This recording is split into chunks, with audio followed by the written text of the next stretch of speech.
G'day guys. Now, if you are getting ready to buy your next investment property and you're tossing up whether I should be buying a unit or whether I should be buying a house, then hopefully this video gives you a little bit more information, because we're going to share some data based on the historic performance of houses versus units. We're going to talk about what we've been seeing in the market recently over the last 12 months, and also our preferences as well after buying a whole bunch of property for ourselves and all of our clients.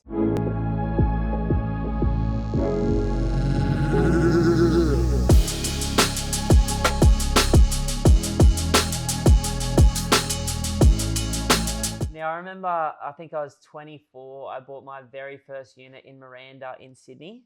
It was affordable. Obviously, Sydney was expensive even back then. I went for the unit because it's what I could afford and it was close to home.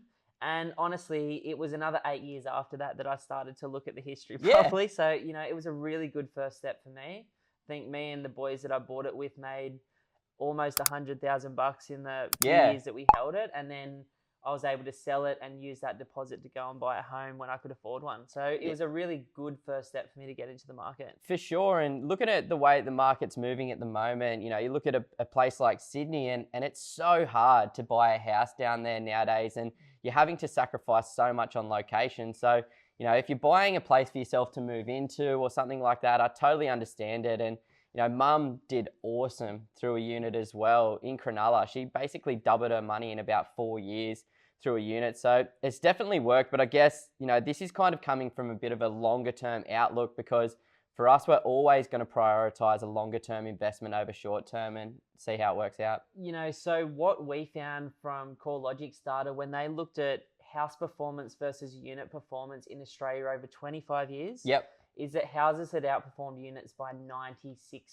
Now, as soon as I saw that, I went, I'm never effing buying another unit again in my lifetime, because I don't want to lose, leave that much money on the table. And I think Simon and I jumped on the CoreLogic indices this morning, and it was insane just to see in most parts of Australia how much better houses are doing at the moment than units in the last year. Yeah, especially in the big capital cities like your Sydneys, your Brisbanes, your Melbournes. It was more than double the performance over the last 12 months. And I think that makes sense, because with COVID and everything like that, people want a bit more space, people want to have a bit more privacy and things like that. So there was naturally going to be a bit of a transition to houses. But yeah, so when we were looking at the yearly, monthly performance, it was pretty insane to see some of these numbers. Like Sydney house prices are up 22% year on year right now, which is just massive. Like Sydney's just on a tear right now. It's insane.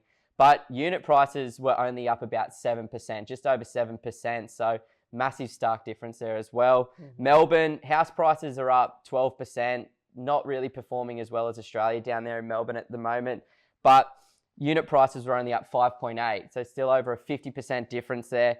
Brisbane house prices are up 19% year on year now, which is it's so good to see Brisbane finally start to perform. Gone up since last month that we're looking at. Yeah, it was 17. Yeah, when we did our last market update. I'm on 20%. And then 11% for for units in Brisbane. So still doing pretty well, but massive differences there. I think it's still important to note that in Darwin and in Hobart, it was basically the same for houses and units. So, it is in different parts of Australia, these assets perform differently. But looking at that longer term trend, 96% different over the last 25 years is just too much to leave on the table. Yeah, it's too much. For the average person like Simon and I that are going to buy a small number, going to buy a small number of properties per month. What am I saying here? Simon and I are going to buy a small number of properties in our lifetime per month. That'd be nice. Like, imagine having 200 properties. Far out. No, it feels like hell. But, a small number of properties in our lifetime, we want something that's going to beat the averages, I think. And I'm a long-term investor. I don't intend to sell the properties in 5 years, 10 years, 15 years. I want to hold these 20, 30, 40, hopefully never sell them. So knowing that the longer term trend is the power's in the land, I'm going to be focusing on that. And, that's what we sort of want to talk about next as well, is the power is in the land. The land is the scarce resource, right? Absolutely. You can't create more of it. You buy a unit in Sydney, let's say that it's on a 2,000 square metre block with 100 units. you're effectively, 2,000 divided by 100 is your land component versus buying 1,000 square meter block and having one home on it. Like, that land component is so valuable, and there's some incredible books and stuff on this particular thing. One of them is The Power in the Land by Fred Harrison. But in reality, the way that the property cycle works and property works globally is so simple. Like, the best locations with the biggest pieces of land are the ones that are worth the most in the future. And that has been the case since, assuming ancient Egypt, you know what I mean? Yeah. The place closest to the river was the most valuable piece of land in the old days. Yeah. So I'm not really trying to beat the house. I'm just trying to play the odds, right? And do the best that I can. And as we've said, like, units have done so well at different times, but I've always seen it to be a little bit more shorter term than longer term. And I just want to make sure that when I'm spending all of this money and committing to like a 30-year mortgage, I just want to make sure that I'm focusing on the things that have been tried and tested and consistently worked, right? Committing to a 30-year mortgage. I know. I know.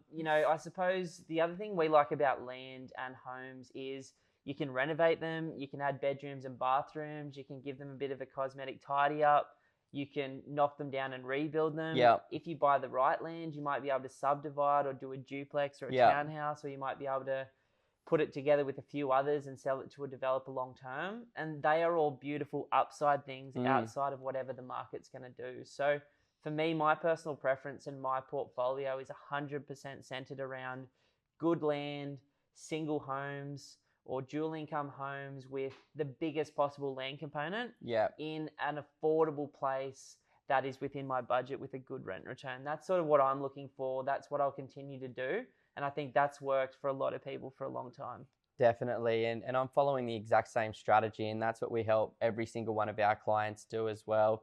Just understand the fact that, there is so many more options when you are buying a house on a bigger piece of land. And I think options is a good thing. Like, all of those different things that you mentioned is great. But the thing that I love most about it is the fact that, let's say, looking at Brisbane from 2009 through to 2020, there was very limited performance, especially if you look at the Brisbane market as a whole. It was really limited performance. So if you mistime a market or you buy a property at the wrong time and you can't do anything to it, you're kind of stuck there.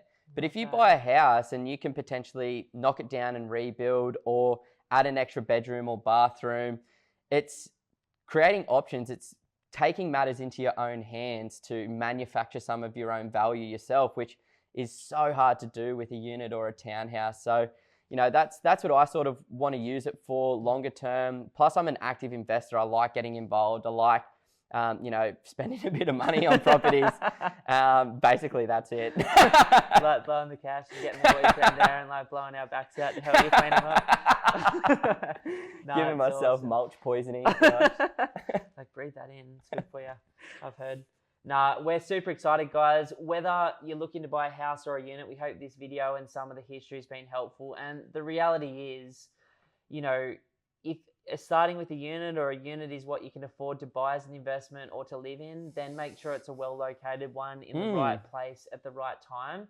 The reality is people that invest slowly over a 30 or 40-year period, whether it's a house or a unit, are going to be ending up exponentially better than people that don't. Yeah. But if you want to add the cherry on top and get that extra average long-term performance, then houses seem to be the way to go based on our history. So we hope you've enjoyed this. If you haven't already done so, subscribe to the channel below, give us a thumbs up, share this with someone who's thinking about buying $1 million unit at the moment that could buy a couple of investments with that instead maybe. And we wish you all the best on your journey. Thanks, guys.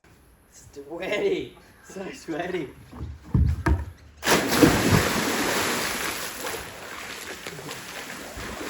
Oh, that's good.